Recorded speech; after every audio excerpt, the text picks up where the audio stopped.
할렐루야. 앉으시면서 인사 나누시겠습니다. 전후좌우에 계신 분들과 반갑게 인사하겠습니다. 정말로 반갑습니다. 주 안에서 환영합니다.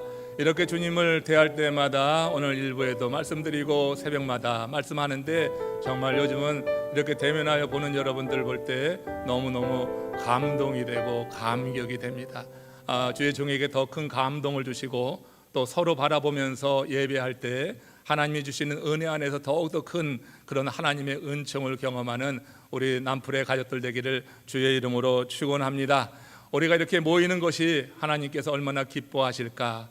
그리고 모여서 단순히 이렇게 흩어지는 것이 아니라 말씀을 받고 그 말씀 가운데 살려고 하는 다짐을 하고 하나님의 은혜를 구하며 세상을 향해 나가는 것, 우리 하나님께서 정말 기뻐하시는 일이라 생각합니다.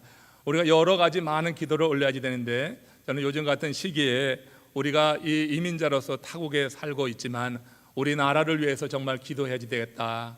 우리 이 살아가는 미국을 위해서 기도해야 되겠다. 그런 생각을 좀 더 많이 하게 됩니다. 우리는 타국에 이렇게 살아가고 있지만 조국이 잘 되기를 하나 같은 마음으로 그렇게 기원하고 원할 것입니다. 그러나 우리 조국의 상황이 정말 이 대선을 앞두고 정말 우리가 원치 않는 그런 모습들을 보게 되죠. 여당과 야당 유력 주자들이 그렇게 보이는 모습을 보면 마음이 참 착잡합니다. 정말로 흠결이 없고 정말 정직하고 청렴하고, 그래서 모든 그런 국민들에게 신뢰를 얻고 나라를 바로 세우기를 원하는데 그렇지 못한 흠집들을 보면서 또 이걸 가지고 여당 야당에서 서로 이렇게 이전 투구하고 또 그렇게 하는 것을 보면서 마음이 착잡하는 것이 사실입니다. 여러분, 우리는 하나님의 백성으로서 우리 하나님 나라를 바라봐야 되지만 우리가 또 출생하고 태어난 우리 대한민국, 그리고 우리가 살아가는 이 미국을 위해서 기도해야지 됩니다. 지도자들을 위해서 기도해야 될 줄로 믿습니다. 우리 하나님의 사람으로 마땅히 하나님이 통치하는 나라가 될 수 있도록 그렇게 기도해야지 될 줄로 압니다. 오늘 우리 말씀 속에서 사울 왕 이야기를 좀 나누면서 하나님께서 기뻐 받으시는 그런 대통령은 누군가, 하나님이 정말 기뻐하시는 나라의 최고 지도자는 어떻게 살아야지 되는가, 우리는 누굴 믿고 따라갈 것이고 어떠한 이들에 대해서 경계하고 우리가 기도해야지 될 것인가 하는 생각을 지금 본문 말씀에서 나누려고 합니다. 오늘 본문은 사울이 40세의 왕이 되어서 이스라엘을 통치한 지 2년이 흘렀을 그때 있었던 일입니다. 블레셋 군대가 대군을 앞세워서 쳐들어온 것입니다. 병거가 3만에 마병이 6천이라고 했어요. 어마어마한 군대가 밀려 들어오게 된 것입니다. 이 군대를 보면서 이스라엘 군대가 갖는 생각들, 그 모습을 이제 사무엘상 16장 6절 7절에서 이렇게 기록을 하고 있습니다. 한번 같이 보십시오. 이스라엘 사람들이 위급함을 보고 절박하여 굴과 숲을과 바위 틈과 은밀한 곳과 웅덩이에 숨으며 어떤 히브리 사람들은 요단을 건너 갓과 길르앗 땅으로 가되 사울은 아직 길갈에 있고 그를 따른 모든 백성들은 떨더라. 지금 이스라엘 군대는 블레셋 군이 물밀듯 그렇게 밀려오고 그들을 침략하는 모습 속에서 완전히 사분오열되고 전의를 상실한 모습을 보게 됩니다. 그 모습이 이 사방으로 흩어져서 도망가는 이런 형태로 나타났고, 길갈에 있었던 사울과 함께했던 군대들도 모두 떨고 있는 이 형국을 보게 됩니다. 여러분, 떨면은 지는 겁니다.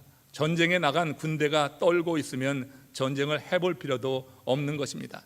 우리가 여러분 이 이스라엘 백성들의 모습을 보면서 정말로 전의를 상실한 그 두려움에 사로잡힌 그 백성들, 그들이 왜 이렇게 됐는가, 저는 그 원인을 이제 그 사울 왕에게서 찾아보려고 하는 것입니다. 이제 이런 상황이 되었는데 그들이 의지하고 있었던 사무엘 선지자가 지금 정한 시간에 오지 않았어요. 번제를 집례해야지 되는데 사무엘이 오지 않는 이 상황 속에서 절망한 그 백성들이 하나 둘 흩어지기 시작한 것입니다. 그 흩어짐이 가속화되고 있었어요. 본문은 이렇게 이스라엘이 큰 위기에 처했을 때 그 이스라엘의 왕 사울이 보인 이런 행태를 이렇게 기록을 합니다. 사무엘상 13장 9절과 10절 말씀인데요, 한번 주의 깊게 읽어보십시오. 무엇이 잘못됐는가 한번 생각하며 읽습니다. 사울이 이르되 번제와 화목 제물을 이리로 가져오라 하여 번제를 드렸더니 번제 드리기를 마치자 사무엘이 온지라. 이것이 아주 큰 잘못이었던 것입니다. 사울이 지금 번제와 화목 제물을 가져오라 하고 자신이 번제를 드렸다고 하는 거예요. 사정이 급박해지는 것은 이해할 수 있습니다. 근데 번제를 직접 주관하는 것은 하나님의 명령을 위반하는 일이었어요. 그것은 명백한 월권이었습니다. 왕이라 할지라도 번제를 집례할 수 없는 것입니다. 번제는 하나님의 종이, 기름받은 종이 그 집례를 해야지 됐고, 그때 그 집례할 사람은 다른 이가 아니라 사무엘이었다고 하는 것이에요. 저는 아무도 이때가 사사시대에서 이어지는 왕정시대였거든요. 근데 사사시대의 특징을 성경은 뭐라고 말씀하냐면 사람들이 자기의 소견대로 행하였더라 그랬습니다. 그래서 그랬는지 사울은 별 생각이 없이 지금 사정이 급박해진다고 하는 이유 하나만 가지고 이렇게 자기의 소견대로 번제를 집례해 버리고 만 것입니다. 그러나 후에 사무엘이 이 사실을 알고 사울을 크게 책망하죠. 책망하는데 사울도 가만히 있지 않고 사무엘에게 변명을 합니다. 사무엘에게 변명하는 그 말에서 지금 이 사울이 어떤 면에서 지금 큰 죄를 짓고 있는지 그 내용을 알게 되죠. 사무엘상 13장 11절 12절 두 구절에서 지금 사울이 범한 죄에 대해서 여러분 한번 인식하면서 같이 읽어보겠습니다. 합독합니다. 사울이 이르되 백성은 내게서 흩어지고 당신은 정한 날 안에 수 없는 상황이었다고 하는 것입니다. 수 없는 상황이었다고 하는 것입니다. 부득이한 지도자가 지게 하지 못할 합리화 지도자가 수천 년 전 생명의 말씀으로 들여다볼 수 있고 내 삶을 들여다볼 때 비로소 우리는 하나님이 기뻐하시는 삶으로 나아갈 수 있기 때문에 그런 것입니다. 지금 이 사무엘 사울은 자기 합리화를 하고 책임을 전가하면서 자신은 잘못이 없다 하는 점을 내세우려고 하는 거예요. 여러분, 아담 이후 이 말을 쓰는 지도자가 있는 공동체는 다 내리막길을 걸었습니다. 근데 지금 사울이 그런 거예요. 여러분, 하나님께서 에덴 동산을 창조하시고 그곳에 아담과 하와를 드시고 동산 안에 있는 모든 것을 먹어도 좋으나 동산 중앙에 있는 선악과를 먹지 말라고 했는데, 근데 이 아담과 하와가 유혹에 넘어가서 그걸 먹었어요. 하나님이 하루는 이 아담을 찾아오셔서 묻습니다. 내가 내게 먹지 말라 한 그 나무 열매를 내가 먹었느냐? 그때 여러분 아담이 뭐라고 대답한지 아시죠? 하나님이 주셔서 나와 함께한 여자 그가 나무 열매를 내게 주므로 내가 먹었나이다. 지금 여러분 이 아담은요 정말 비겁한 모습을 보이고 있는 거예요. 자신이 결정해서 그 선악과를 먹고 그가 지금 하는 말을 들어보십시오. 먼저 뭐라고 하는 거예요? 하와의 유혹에 넘어간 것에 대해서 책임 전가하는 거예요.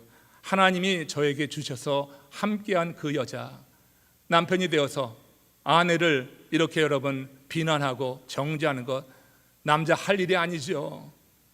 요즘 한국의 원희룡 지사가 아내가 공궁에 모이니까 아주 그 아내를 변호하고 아주 이렇게 대변하는 모습을 보면서 한국의 남자들이 이제 그 모습을 보고 참 이렇게 정말로 함께 공감하는 모습을 봅니다. 남자가 되어서 여자에게 책임 전가하는 일을 하지 말아야 되는데 지금 여러분 이 아담이 이게 여러분 여자에게 책임 전가뿐만이 아니라 하나님께 책임을 전가하고 있는 거예요. 당신이 내게 이 여자를 주시지 않았으면 내가 이런 일을 하지 않았을 거 아닙니까? 이런 얘기가 되는 것입니다. 이렇듯 여러분 아담이 부득이하여 그리했다고 하면서 아담이 지금 이 말 속에서 두 가지 큰 죄를 범하고 있는 건데 그게 자기 합리화하고 책임 전가라고 하는 것입니다. 이 자기 합리화와 책임 전가는 지도자의 입에 담겨서는 안 되는 거다.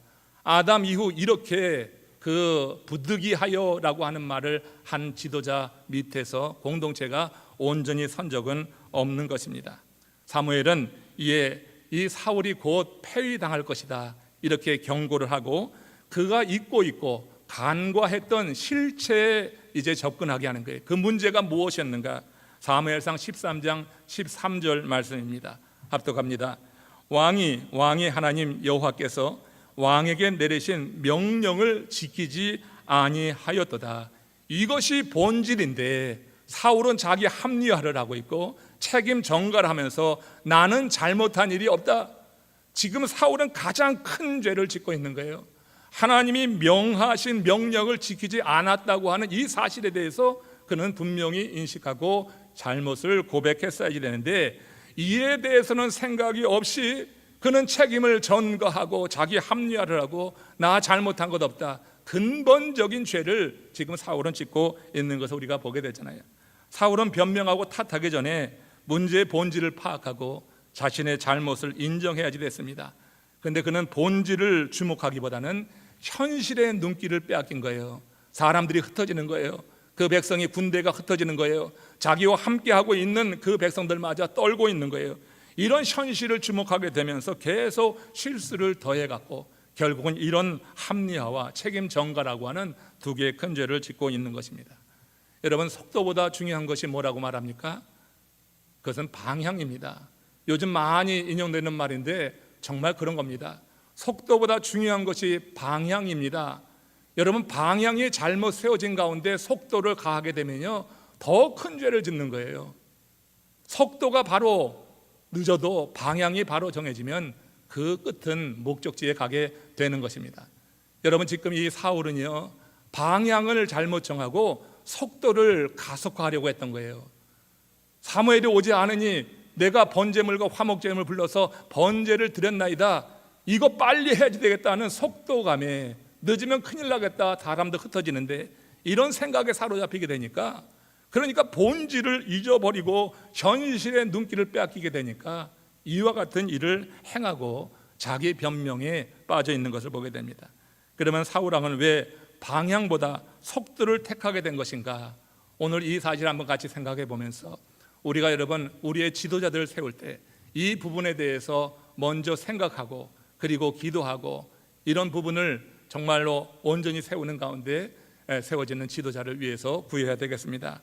첫 번째는 마음이 조급했기 때문이다. 이걸 여러분 먼저 생각하십시오. 사무엘은 사울과 약속한 대로 이래 만에 온 겁니다. 그의 말처럼 오지 않은 것이 아니라 이래 만에 왔습니다. 다만 정한 시간이 꽉 차갖고 온 거예요. 조금 일찍 왔으면 됐을 텐데 그러지 않냐고 꽉 차서 온 것입니다. 여기에는 뜻이 있는 것입니다. 사무엘이 사울에게 전한 하나님의 말씀처럼 그가 끝까지 꽉 차게 하나님의 말씀을 지키느냐 하는 것을 보기 위함이었다고 하는 것을 우리는 생각해 봐야지 되는 거예요. 번제를 드리자 사무엘이 왔다고 그랬어요. 이래가 찰 때 그때 사울이 더 기다리지 못하고 조급해가지고 번제물을 가져오라 해서 번제를 드렸는데 그것이 마치자마자 사무엘이 도착했어요. 이래 만에 꽉 차서 왔다고 하는 거예요. 사울은 자신이 조급해서 실수를 이렇게 저지르고 그리고 부득이하여서 그랬다고 자기 변명에 빠져 있는 거죠. 그는 핑계 대신에 하나님의 명령을 따라서 이래를 완전히 기다려야 했다고 하는 것이에요. 그리고 그 시간에 하나님의 말씀을 붙잡고 그 말씀을 의지해서 인내했어야지 됐다고 하는 것입니다. 그런데 그는 긴박한 현실의 눈길이 먼저 돌아갔어요. 하나님의 말씀을 붙들고 하나님의 뜻을 헤아리고 해야 될 그 왕이 말이에요. 하나님이 세운 나라의 이 왕인데 그가 현실의 눈길이 돌아가게 되면서 이와 같이 죄를 범하고 자기 변명에 빠져 있는 것을 보게 됩니다. 여러분, 사단의 전략에 말려든 것이라고 볼 수가 있어요. 사단은요, 우리에게 어쩔 수 없는 상황이었어 하는 그런 이유를 100만 가지도 우리에게 될 수 있습니다. 우리가 하나님이 기뻐하시는 일을 하지 못하면서 어쩔 수 없는 상황이었어 하는 그런 이유를 우리에게 계속 주입하는 거예요. 그게 자기 변명에 덫에 빠지게 한다고 하는 거예요. 그러나 여러분, 이 사울, 그가 몰랐던 것이 하나 있어요. 하나님의 법을 지키는 자들을 하나님은 어떤 상황에서든지 건지신다고 하는 거예요. 하나님의 법을 대충 지키는 것이 아니라 끝까지 마지막 순간까지 하나님의 약속을 믿고 붙잡는 자들을 하나님 모든 공군과 위기 가운데 건져주시고 오히려 그를 더 높여주시고 영화롭게 할 수 있는 분이라고 하는 것을 잊어버렸어요. 현실의 이런 긴급한 가운데, 현실의 이 불안한 가운데 있을 때 그는 끝까지 기다리지 못한 이런 죄를 저지르고 만 것입니다. 하나님은 인생의 문제 속에 개입하셔서 말씀하신 대로 그 말씀을 끝까지 붙잡는 자를 위해서 역사하시고 오늘 이 시대에도 일하실 줄로 믿으시기를 주의 이름으로 축원합니다. 의심을 갖지 말라고 하는 거예요. 하나님의 역사를 경험하려고 하면 끝까지 하나님이 말씀하신 것, 하나님이 말씀하신 그 기간 안에 하나님의 방식대로 이루신다고 하는 것을 우리가 성경에서 여러 군데 우리가 확인해 볼 수가 있는데, 여러분 한번 이방인이었던 나아만의 이야기 한번 보십시오. 열왕기하 5장 14절 말씀입니다. 함께 합독합니다. 나하만이 이에 내려가서 하나님의 사람의 말대로 요단강에 7번 몸을 잠그니 그의 살이 어린아이의 살같이 회복되어 깨끗하게 되었더라.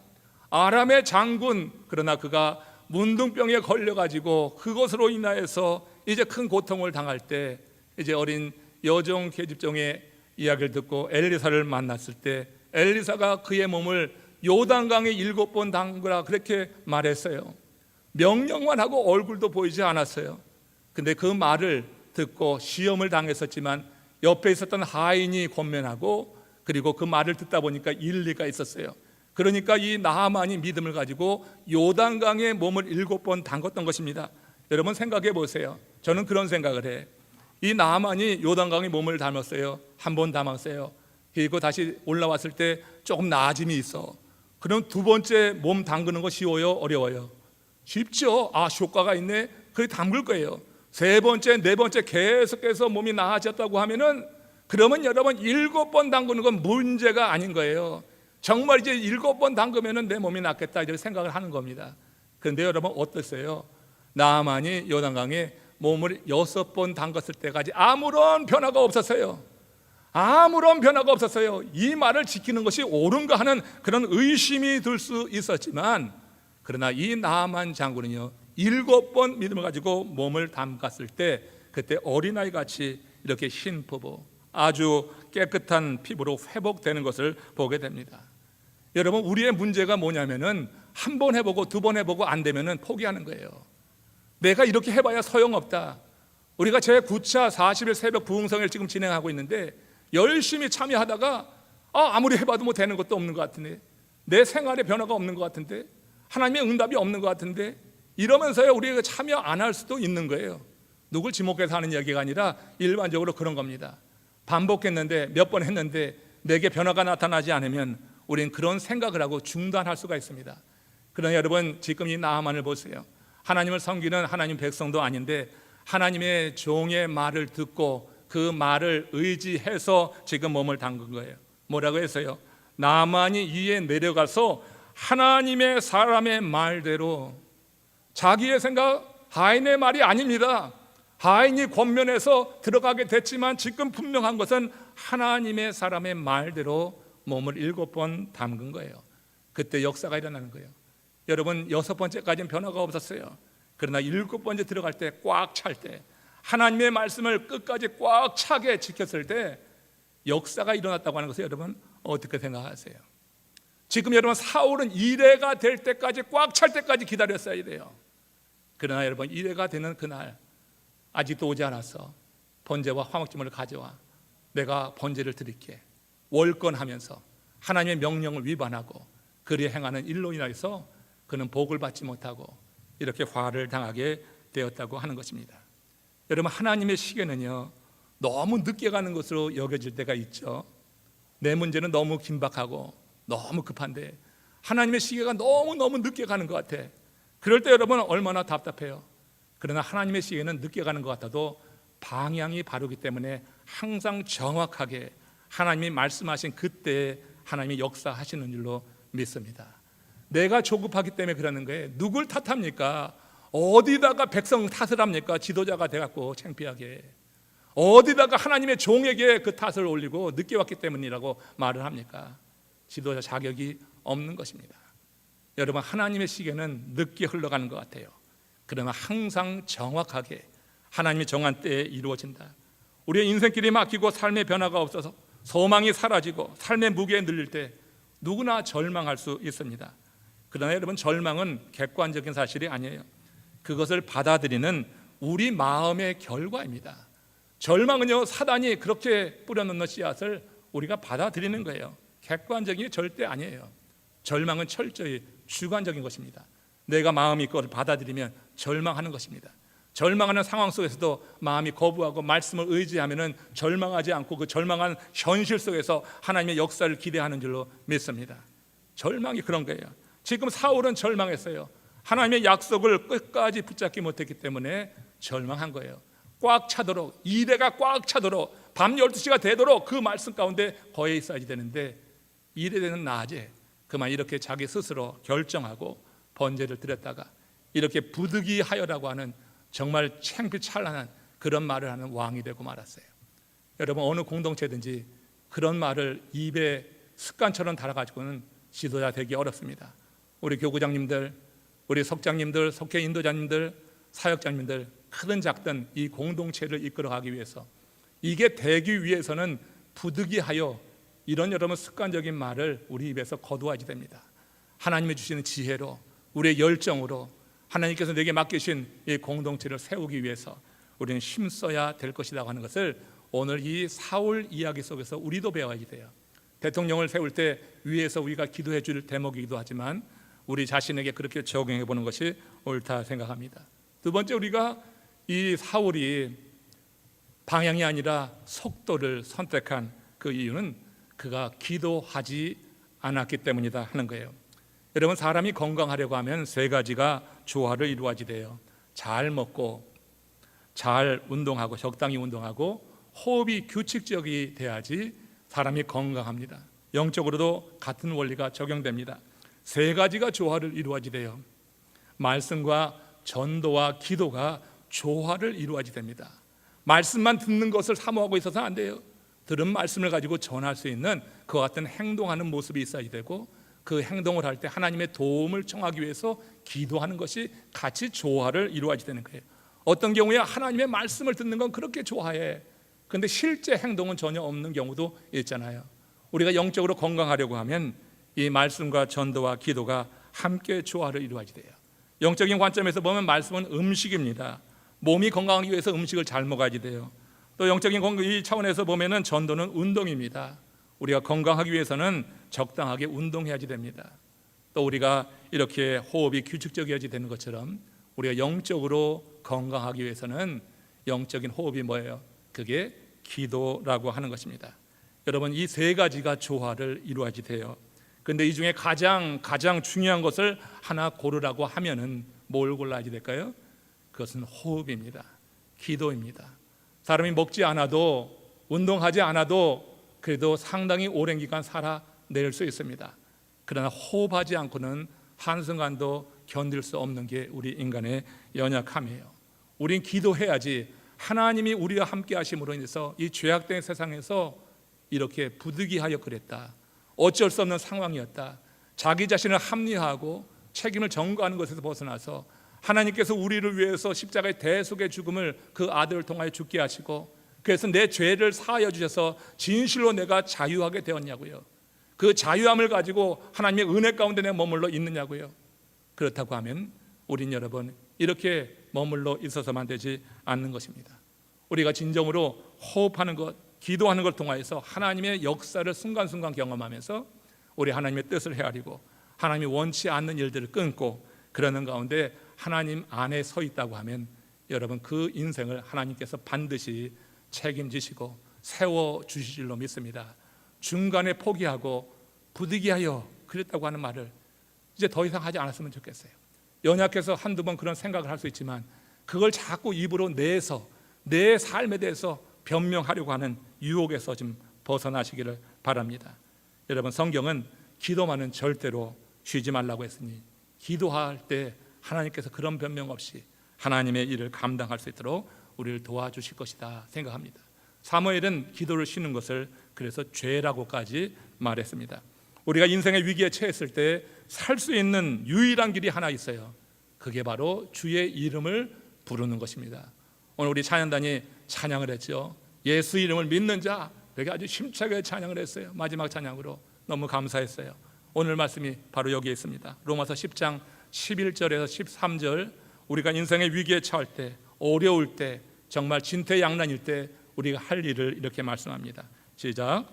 성경에 이르되 누구든지 그를 믿는 자는 부끄러움을 당하지 아니하리라 하니 유대인이나 헬라인이나 차별이 없습니다. 한 분이신 주께서 모든 사람의 주가 되사 그를 부르는 모든 사람에게 부요하시도다. 누구든지 주의 이름을 부르는 자는 구원을 받으리라. 누구든지, 유대인이나 이방인이나 구분하지 않습니다. 누구든지 주의 이름을 부르면 구원에 이르는 줄로 믿습니다. 이방인이었던 나만이 주의 이름을 부르며 7번 그 말씀에 따라서 몸을 요단강에 담았을 때 이방이었지만 그는 구원을 얻었어요. 치유를 받았어요. 그러나 여러분, 하나님의 종으로 그 백성을 이끌어야 될 사울 왕은 하나님의 말씀을 따라서 하나님께 구해야지 됐으나 하나님께 구하지 않았어요. 하나님의 은혜를 구하지 못하였다 해서 번제를 자기가 드렸다고 하지만 그건 철저히 형식적인 것이에요. 그가 하나님께 진정으로 기도했다고 하면 그렇게 할 수가 없는 겁니다. 말씀이 이루어질 때까지 기다리는 것이지 자기가 어떻게 감히 나서서 월권하고 하나님의 명령을 위반하고 행하고 그 중에 나중에 가서는 자기 변명을 합니까? 그렇게 할 수가 없는 거예요. 하나님의 은혜를 구하지 못하였다고 하는 순전히 그것은 변명, 자기 합리하여, 그것은 하나님이 기뻐하시는 예배가 아닌 거예요. 하나님이 모든 예배를 다 받으시는 건 아니라고 하는 거예요. 우리 마음이 온전히 주를 향할 때 그 예배가 받아지는 건데, 여러분 진실로 주님 앞에 그렇게 설 수 있기를 바랍니다. 우리 하나님은 정말 우리 인생이 어렵고 힘들 때 기도 대신 비명이 먼저 나오는 것도 알고 계셔요. 그러나 그것이 습관이 되면 안 됩니다. 여러분, 우리는 정말 하나님의 사람으로서 내가 비명이 나올 그런 다급한 상황이라 할지라도 정말 먼저 기도할 수 있는 기도의 훈련이 쌓여진 사람이 될 줄로 믿습니다. 훈련해야지 돼요. 훈련돼서 내 몸에 체득되지 않으면 정말 다급한 시간에 그때 여러분 본성 그대로 나오는 거예요. 내가 평소 생각하던 그 생각대로 행하지 하나님 기뻐하시는 길로 가지 않아요. 기도는 훈련입니다. 40일 기도가 여러분들에게 주어졌어요. 훈련 쌓을 기회인데 그냥 잊어버리고 간과하고 나가면서 부득이하여 이렇게 말하고 있지는 않은가 한번 생각해 보십시오. 급한 일을 만나게 됐을 때 먼저 내 입에서 무엇이 나오는가를 보는 그 사람의 영적인 상태를 알 수가 있죠. 사울처럼 사람을 먼저 보면, 흩어지는 사람을 보면 행동하게 되어 있어요. 이건 막으려고 그래서 행동한 게 번제를 드린 거예요. 하나님이 기뻐하시는 번제가 안 이뤘다고 해요. 사람 보기 때문에 흩어지니까 이러다가 나라 망하겠다 하니까 행했던 일이 번제 드리는 거였어요. 그러나 그 하나님이 기뻐하지 않았어요. 그러나 여러분, 하나님을 먼저 의식하면, 내 인생이 다급해질 때 평소 하나님을 의지해 오던 그런 훈련이 되어 있는 사람이라고 하면 그때 반드시 기도하게 되어 있습니다. 기도하고 하나님의 역사를 경험하게 되어 있어요. 한 예를 여러분 보여드리면서 오늘 말씀을 정리합니다. 잘 보십시오. 민수기 11장 1절에서 2절 말씀입니다. 합독합니다. 여호와께서 들으시기에 백성이 악한 말로 원망하며 여호와께서 들으시고 진노하사 여호와의 불을 그들 중에 붙여서 진영 끝을 사르게 하시매 백성이 모세에게 부르짖음으로 모세가 여호와께 기도하니 불이 꺼졌더라. 출애굽 이후에 그 백성들이 광야를 지날 때 얼마나 많은 불평불만이 있었어요. 양식 문제로, 마실 문제로 그렇게 악한 말로 모세를 대적하고 죽이려까지 했어요. 이건 하나님을 향한 그런 일이었습니다. 대적하는 일이었어요. 하나님께서 그 백성의 불평을 들으셨다 했어요. 하나님은, 우리가 하나님을 찬양하는 소리는 정말로 잘 듣지만 불평하는 소리도, 남모르게 혼자 중얼대는 소리도 하나님은 듣는 것 같아요. 불평하시는 것을 들으셨다 이렇게 말했어요. 그리고 진노하셨어요. 진영 끝에 불을 내려서 사르리어 하신 것입니다. 진영 한 끝에 불이 붙었지만 이거 진압하지 못하면 전체 텐트로 되어 있는 그 진영은 완전히 불길에 휩싸일 수 있습니다. 이때 백성들이 한 것이 뭡니까? 백성들이 한 것이 모세에게 부르짖었다 했어요. 여러분, 그들이 기도가 몸에 배였다고 하면은 이때 모세에게 부르짖을 일이 없죠. 모세를 찾기 전에 하나님의 이름을 불렀어야 될 텐데 백성들은 모세에게 부르짖었어요. 우리 교회 문제가 있을 때 여러분, 이철구 목사만 찾지 마시고 기도 먼저 하시기를 바랍니다. 예? 지금 모세를 부르짖어 찾는 거예요. 모세에게 부르짖었다. 그 한쪽에 불이 지금 붙고 있습니다. 아주 위기의 상황에 놓였습니다. 그때 모세를 부르짖었는데, 찾았는데 모세는 어떻게 했어요? 그 백성들을 대해서 뭐라고 말하지 않고 하나님께 나아가서 두 손 들고 기도하였다 했어요. 그러니 어떤 일이 벌어졌어요? 불이 꺼졌더라 했습니다. 보세요. 여기에서 여러분 신비한 게 있어요. 이게 기적이라고 하는 거예요. 광야에는 물이 없어요. 그래서 지금 유대 민족이 물이 없어서 그렇게 불평했던 거예요. 목이 다 죽겠으니까 광야에 물이 없는데 불 끌 물이 어디 있어요? 마실 물이 없는데 불 끌 물이 세상에 어디 있냐고요. 따라서 여러분 광야에서 불이 나면은 속수무책이 되고 마는 거예요. 속수무책이 되고 말아요. 우리가 이 광야 같은 인생을 살면서 우리 삶의 어느 한 구덩이에 불이 날 때가 있어요. 여러분 불이 나는데 이 광야에서는 물로 끄는 게 아닙니다. 내 삶에 불이 날 때 우리는 사람에게 찾아가서 손을 내밀기도 하고 어떤 인간적인 방법을 찾아서 자꾸 그렇게 애쓸 때가 있어요. 내가 하나님을 향하여서 부르짖는 게 없이 내 인생 광야에서 내 삶의 한 구덩이에 불이 날 때 이걸 진압해야지 되는데 진압하는 방법이 이게 여러분 물을 찾는 거예요. 여러분 하나님께서 함께 하셔서 하나님이 우리에게 허락하신 그런 연단이요 시험이요 고난이라고 하면 세상에 물 찾아가지고 불 끌 수가 없는 겁니다. 광야에는요 물을 찾을 수 없어요. 물이 없었기 때문에 갈증이 나서 모세를 향해서 그렇게 원망했어. 근데 그들은 지금 불이 났을 때 물을 찾는 거예요. 모세를 찾았다고 하는 게 그런 거예요. 사람을 너무 의지하지 마십시오. 내 삶이 뱅크럽시 되고 내 삶이 고난하고 내 삶이 바닥이 있을 때 사람을 향하여 손을 내밀면 한두 번이라고 늘 말씀을 드려요. 물론 여러분 우리가 손 내미는 이들에게 관심 가져야 되지만 내 자신이 그런 마음의 태도를 가지고서는 문제 해결이 안 된다고 하는 거예요. 내 인생에 불이 붙일 때 사람에게 손을 내미는 건 한두 번이에요. 3번, 4번 되면 그 다음에 관심 두지 않아요. 그 사람에 대해서 뭐라고 원망해서는 안 되는 것입니다. 사람은 대개 그런 겁니다. 일반적으로 그런 것입니다. 하나님의 은혜 안에서 우리가 결정하면 하는 것이지만 내게 뭐 안 해줬다고 해서 우리가 불평하고 원망하고 그런 건 좋은 태도가 아니에요. 그렇게 물을 가지고 불을 끄라고 해서는 안 돼요. 지금 여러분이 광야에서 물이 없는 이 상황에 놓여 있을 때 그 백성들은 모세에게 부르짖었는데 모세는 하나님께 부르짖었어요. 왜? 물로 끌 수 없는 일이다. 이건 하나님이 함께 하셔야지 진화된다 하는 걸 아셨기 때문에 그래서 여러분 하나님께 기도하였다. 기막히죠? 별로 감동이 안 됩니까? 여러분 이 한 구절의 말씀에 얼마나 많은 메시지가 담겨 있어요. 저는 이걸 깨닫고 너무너무 좋아서 오늘 여러분들에게 이 말씀을 나누면 여러분들이 얼마나 좋을까. 이 광야 인생을 살아가는 지혜가 여기에 있는데 하는 생각을 했는데 기쁘시죠? 감사하십시오. 이 한 구절 여러분 마음에 새기십시오. 야, 광야에서 내 인생에도 불이 날 수 있는데 그때 내가 뭘 찾을 것인가? 내가 그리고 지금까지 뭘 찾아왔는가? 물만 찾지 않았는가? 어떤 세상의 방법으로 어떤 인맥으로 사람의 도움만 통해서 먼저 하나님께 기도하면 하나님이 인맥도 연결해 주시는 거예요. 먼저 하나님께 구하면 하나님이 물도 주시는 거예요. 그러면 끌 수 있는 거예요. 근데 어리석은 인생이 하나님께 기도하지 않고 모세를 향하여 부르짖고 원망만 하면서 그 불이 꺼지기를 원했다? 아니죠. 모세가 없었으면 이 광야에서 모든 이스라엘 백성들은 완전히 진이 다 불타버리는 것을 두 눈으로 보고만 있을 수밖에 없었을 것입니다. 그러니까 모세가 있었어요.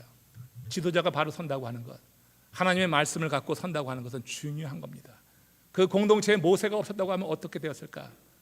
저 사울이라고 하는 왕이 말이에요. 하나님의 말씀을 끝까지 붙잡지 못하고 꽉 채워서까지 그 말씀을 따르려고 하는 대신에 현실을 보면서 흩어지는 사람들, 이렇게 불난 것을 보는 거예요. 이거 어떡할까? 물로 끄려고 한 것이 그가 여러분 번제라고 하는 형식을 갖췄지만 그건 예배가 아니에요. 그건 물로 끄려고 하는 인간적인 방법이었다고 하는 겁니다. 그 방법으로는 불을 끌 수 없었어요. 불을 끄지 못하니까 거기에 큰 어려움이 임하는 것을 보게 되는 것입니다. 자기 합리화, 책임 전가 그치고 이제 우리 인생 광야에서 불이 날 때, 위기가 찾아오게 될 때 속도보다 중요한 것이 방향이다. 하나님 말씀을 우리에게 주셨으니 말씀에 붙잡혀서 말씀 가운데 거하는 하나님의 사람들 되시기를 주의 이름으로 축원합니다. 다시는 부득이하여 어쩔 수 없는 상황이었습니다 하는 자기 변명보다는 하나님께 기도하지 않은 것에 대해서 회개하고 기도했더라도 중간에 하다 만 것에 대해서 돌이키고 끝까지 하나님이 말씀하신 것을 붙잡고 나가는 가운데 하나님께서 이루시는 일을 경험하시는 믿음의 형제자매들 되시길 주의 이름으로 축원합니다. 고개 숙여서 기도하시겠습니다. 기도하실 때 하나님의 영이 우리를 지켜주시기를 원합니다. 우리가 그렇게 살았어요. 우리가 너무 많은 변명 가운데 삽니다. 믿음으로 살지 못할 수 있어요. 사단의 유혹이 너무나 강합니다. 이러한 때 그러나 우리가 한 번이라도 하나님 말씀을 붙잡고자 하는 마음이 있었는가? 하나님 앞에 나와서 기도함으로 내 인생 문제에 내가 겪고 있는 이 상황을 극복해 보려고 했던 적이 있는가? 형식이 아니라 저 사울이 했던 그런 번제가 아니라 진실로 저 모세가 올렸던 그 기도, 이것이 우리 하나님이 받으실 것이다. 오늘 함께 생각하시면서 부득이하여를 내 입에서 제하시고 이제 주 안에서 할 수 있습니다, 이 말로 내 입술을 채워 주시옵소서. 우리 다 같이 합심으로 기도하며 주님의 은혜를 구하겠습니다.